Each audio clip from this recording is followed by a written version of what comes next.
Good morning, everyone. This is Narada Rishi Raja with expeditiousfool.com, putting mindfulness in motion. And I'm here with your Lightworkers card pull, so let's see what we have for the day. Today we have the Star. So the Star, I really like this card because it represents manifestation. Yes, it represents making your dreams come true. This is true. It represents the Star comes after the Tower, so after a rough time.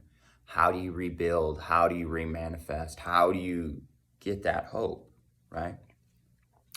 In the standard Rider-Waite-Smith version, there is a lady and she has one foot in a pond. The other foot is knelt down on the grass outside. She has one pot where she's pouring it into the pond, one where she's pouring it onto the ground beside her.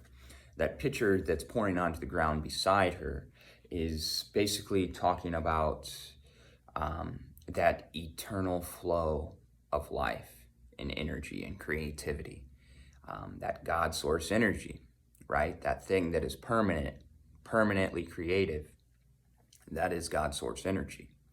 So in order to get over the tower moment, right? In order to get over our towers in life and manifest a new way of being, which in the card, she's a service. She's helping others, right? So in order to be in a new way of being, you can see with this one here, we have the waters trickling down. That shows how our service spreads out, right?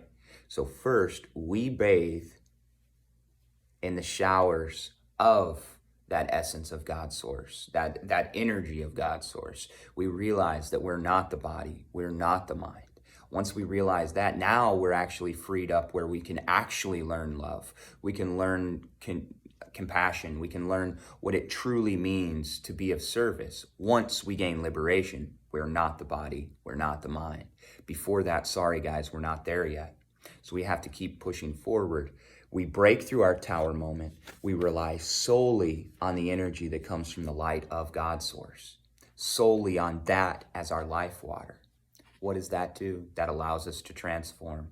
That allows us to overflow, and then our service to be able to be of service to others, to helping not just ourselves, but others.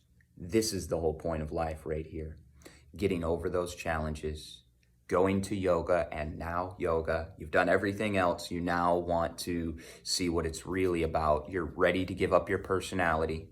You're ready to give up all titles just to be of service, because you understand that everything else you did was temporary and it led up to a tower moment which was going to crumble. So the only thing that matters is your absolute devoted service coming from bhakti, devotional consciousness. All right, everybody, that's the message I have for you today. I hope that this helps. I hope that this re-inspires you to tap into that ever-abundant flow, that waterfall of divine energy, that ocean of the nectar of bliss, right? I hope that everybody, taps into that a little bit deeper today, especially if you've had tower moments. It's the way to truly get over your tower moment, not just suppress it. I know it seems like that for a lot of people on the outside. If you have religious trauma, etc., by all means, I have plenty of openings for many, many more students. I would love to help you understand exactly what I'm talking about. If you don't quite grasp some of the things that I talk about and you'd like to, or any of my posts, by all means, schedule a session with me. I'd love to work through it with you. When you get it, you'll get it, I swear. But it takes some time, and it takes us working through our own blockages to receptivity. All right, everybody. I love you all. If you want to schedule a session with me locally, Tibetan sound healing or prana energy healing, or virtually around the world, I teach breathwork, meditation, and yoga. Thank you so much. I'd love to add you to my list of clients. Have a great day on purpose and stay mindful, everyone. Namaskaram.